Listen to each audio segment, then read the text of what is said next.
Here is the background for our good dead friend, Immanuel Kant. He was born in Königsberg, East Prussia, on April 22, 1724. He was born into a Pietist family, and Pietism is a Protestant sect that is known for having a severe, puritanical lifestyle. They generally emphasize faith and religious feelings over reason and theological doctrines. He attended the University of Königsberg as a student and later became a professor. He was about 5 feet tall, frail and thin.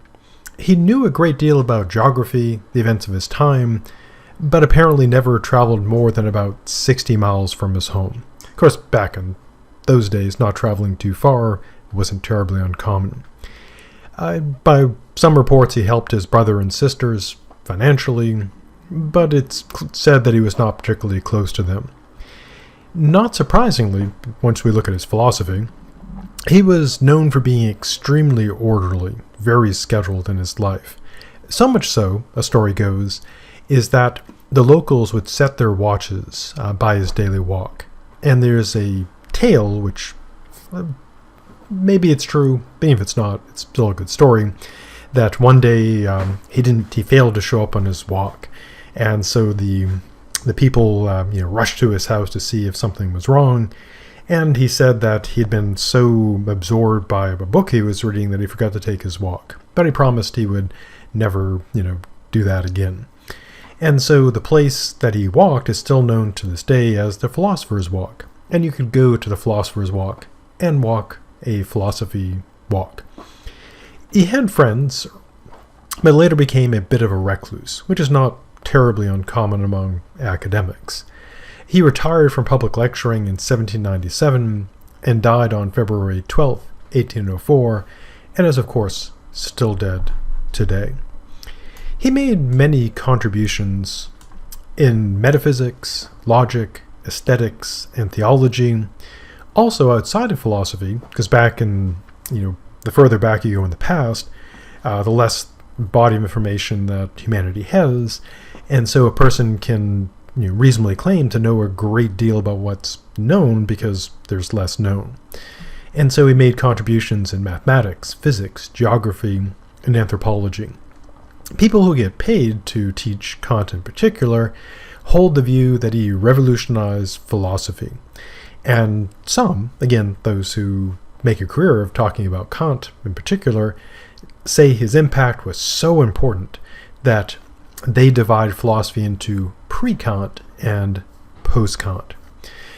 So what was his motivation and what were his goals, sort of broadly speaking? Well, he was trained in Leibnizian rationalism, and we'll see more details about our good dead friend Gottfried Wilhelm Leibniz later, because this class is arranged not chronologically, but topically. Sort of his main direct influence was a fellow named Christian Wolff, 1679 to 1754, and many regard him as an average thinker. But he was the chief spokesperson of this Leibnizian rationalism. One of the works written by Wolff was Reasonable Thoughts on God, the World, the Soul of Man, and All Things in General. Back in that time, really long book titles that are pretty pretentious were kind of the order of the day. We'll see this in Descartes, etc. And later, people tended to shorten the titles because it's a lot to say. And of course, in modern times, people tend to have somewhat shorter book titles. Now, Hume, another dead philosopher we'll look at later, was around doing his stuff before Kant, and much of what we'll see in Kant is a reaction to our good dead friend David Hume. And according to Kant, reading Hume's works awakened him from his, to quote him, his dogmatic slumbers, and led him to criticize dogmatic rationalism. One of my professors in grad school used to use the joke that Hume awakened him from his dogmatic slumbers so he could be dogmatic while he was awake, which is why philosophers generally should not quit their day jobs in favor of comedic careers.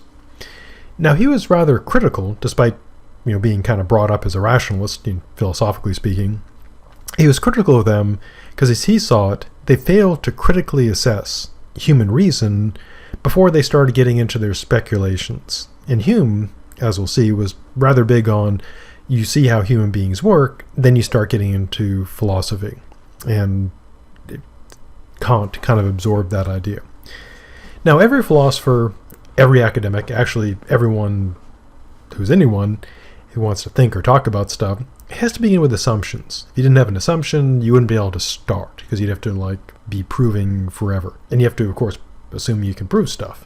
So what were his kind of key assumptions? Well, first, in response to the skeptics, and philosophically, a skeptic is someone who claims that it seems that we don't have knowledge. Contrary to them, he assumes we do know stuff. We have knowledge. I mean, he advances arguments in favor of his view, but he assumes we do know things. He also assumes that the fundamental principles of mathematics and Newtonian physics, pre-Einstein, pre-relativism, etc., he regarded them as universal, so they apply everywhere, and necessary truths, which means they're always true, and he believed, rather incorrectly, that no future discovery would undermine them. And of course, Newtonian physics works pretty well if you're going, say, slower than the speed of light, so we pretty much live effectively in a Newtonian world. But as our good dead friend Einstein showed, you get off into relativity, and then of course later you get quantum physics, etc. Newtonian physics was overturned, as will no doubt be the physics of today and the physics of tomorrow, until we ultimately find the true and ultimate physics, or humanity just, stops eventually. But anyways, those are two critical assumptions. We know stuff, and math and Newtonian physics, they're totally right. What about his goals? Well, his first goal was this, and it's actually got a lot kind of put in there. Like our good dead friend Descartes, and our good dead friend Locke, and many other philosophers, in this time period, his belief was that the foundations of science were, troubled, problematic, and they needed to be clarified. Now, unlike Descartes, if you read Descartes' Meditations, we didn't go into the epistemology, but Descartes believed that you need to sweep aside all the stuff that's dubious in order to build a perfect foundation. But Kant, he didn't say, destroy it all. He said, you've got to clarify these foundations. Now, like rationalists who believe that you can know stuff, by pure reason, he took the view that knowledge must be universal, necessary, and certain. So why isn't he just following with the rest of the rationalists? Well, he disagrees with them about some things. And one of the disadvantages of having just, two positions, empiricist, rationalist, is that people often tend to oversimplify things, saying, well, if you're this, you got to have all these views. If you're that, you got to have all these other views, and that you can't be, say, a little, different or extensively different. So what was his difference? Well, he disagreed with the rationalists about perception and saw it as essential to science.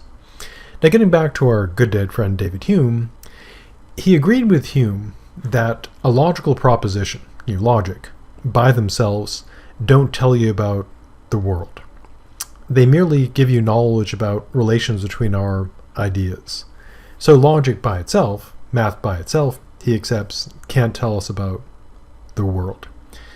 So he agreed with the empiricists. And the empiricists are those who say, whatever you know about the world, you know through the senses, and not through a priori means or innate ideas. So he believed that knowledge begins with experience. So how does this experience work? Well, he agrees with Hume that experience by itself cannot provide universal, necessary, and certain knowledge. Now, what Hume ended up doing was saying, well, since experience can't provide this, then roughly put, we don't have that. And so Kant concluded that the connections we believe are an experience, such as causation, are based on psychological habit. And as we'll see when we talk about our good dead friend David Hume, he essentially shifts the question from, say, what is causation, to why do we believe in causation? And in his epistemology, if you take the epistemology class, he changes the question from, are there external objects, is there external reality, to the question of why do we believe that? So for Hume, we're entirely limited to our subjective experiences. So, for Hume, there'd be no grounds for the belief that our mental content, what we're thinking, feeling, etc., corresponds to the external world. So he ends up in, skepticism. There's no way for me to know for sure that when I think I'm seeing, a computer monitor, my desk, keyboard, microphone, etc., that it's actually really real for real. Now, Kant regarded this empiricism of Hume as flawed, defective. Why? Because if you accepted Hume's view and followed it to its reasonable, rational conclusion, it would effectively undermine science, specifically scientific knowledge. So what he wanted to do was, rather than just, saying of Hume, fake philosophy and tossing it aside, he set out to actually address it. So he wanted to create a new theory of knowledge that would provide a foundation for science. But he also wanted to avoid the problems of dogmatism of the rationalists and the skepticism of empiricism. So to use a political analogy, it'd be like someone who's tired of the left and tired of the right and wants to create something new to solve the problem. And so he sees both the rationalist and empiricist as having good stuff, but also bad stuff, and he wants to, fix it, to make the world safe for science, which, was a common task among philosophers during this time period. That Kant and Descartes and Locke and those guys are doing their stuff. His second task was this, which is also similar to those taken by other philosophers, like Descartes and others. So he wanted to, much like Descartes, resolve the conflict between the mechanistic sciences of his time, because as science began to get more, sciencey, more like what we recognize as science today, it was very mechanistic in the sense that, it was physical matter and motion governed by mathematics. And became more, starting with like Galileo and Newton and moving up, became more and more so. And God kept getting, pushed out more and more. So you have Newton being very, very religious. You have Kant, being religious as well. But then you have scientists who, kind of push God out of it. So he wanted to reconcile this mechanistic science, which many thinkers regarded as, a challenge or a threat to religion, morality, and freedom. And he wanted to reconcile this mechanistic science with those things. So how do you get religion, morality, and freedom to work with science? Something our good dead friend Descartes already tried to do. And the problem is this. Mechanistic science seems to leave little room for religion. The more you mechanize it, make it more just matter and motion governed by math, you need God less and less. Also seems to take out the possibility of freedom, because if we're just matter, in motion governed by math, there'd be no free choice. Now he does note that science seems to deal only with physical objects. So this makes a problem for morality as well, because how do you have like a material morality? Now this, in a way, sort of, is something that is still obviously going on today. You have people who would want to advocate, say, atheism in favor of the better, what they see as better explanations and mechanistic sciences. And they often, would, of course, deny free will. And you also often see critiques of morality. But there are people, of course, who want to be materialist and still hold on to morality as well. So what is Kant's kind of fix? Well, he does want to keep faith and morality. In addition to his stuff in metaphysics, etc., Kant is also a huge name in ethics with his famous categorical imperative. So what he wants to do is to deny knowledge in order to make room for faith. Now, he's not just going to say, you don't know this, so faith. What he endeavors to do is actually have an argument as to why we don't know things, and argue that since we can't know this stuff, faith has a place to be applied. So, as he sees it, scientific knowledge does have limits. And these other concerns, religion, morality, freedom, you have to find them somewhere else, other than empirical science. Now, thinkers can go, many ways on this, but kind of the two broad ways are this. They can agree with Kant and say, yeah, if you get science, you don't have freedom, you don't have religion, you don't have morality. But okay, we get science, so we don't get those things. Or you might say that, aha, we really want religion, morality, and freedom, and we have good reasons to believe them, so we need to accept that science is limited, that science doesn't cover everything. So part of the ongoing battle in philosophy is, the science thing, this particular aspect of it. Is there more beyond, say, a materialistic, account of the world, or is that it? Put roughly, is there any room left for, to use Kantian terms, God, freedom, and, morality? He also has a third task, and these are all huge projects, get science going, reconcile that science with freedom, religion, and morality. And third task is this. As he saw it, metaphysics was in a crisis in the time he was doing his stuff. Why?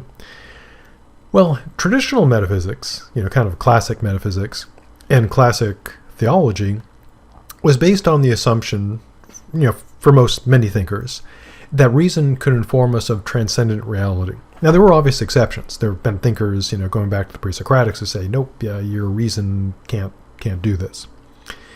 He also noted, as Descartes and others did, and also critics of philosophy do, that when you look at metaphysics, there's no agreement, no progress comparable to what you see in the sciences, because it's kind of not a completely accurate view of science, because there's a lot of dispute there, but people sort of in a popular view of science is that science just keeps progressing, and that it keeps solving problems, and that there's agreement, that all scientists agree broadly about a lot of stuff, and that it's progressed incredibly since the days of Thales, who said it's all water.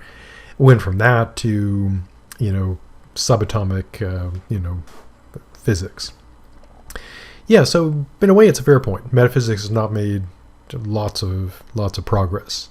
And he said in a nice metaphor, metaphysics was a dark ocean without coasts and without lighthouses.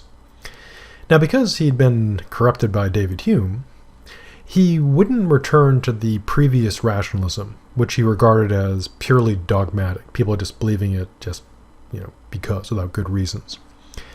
Now, Hume said, in one of his lines that, take a book, if it's about metaphysics, throw it in the fire. Now, he didn't literally advocate book burning as far as I know, but he is making a kind of a dramatic point.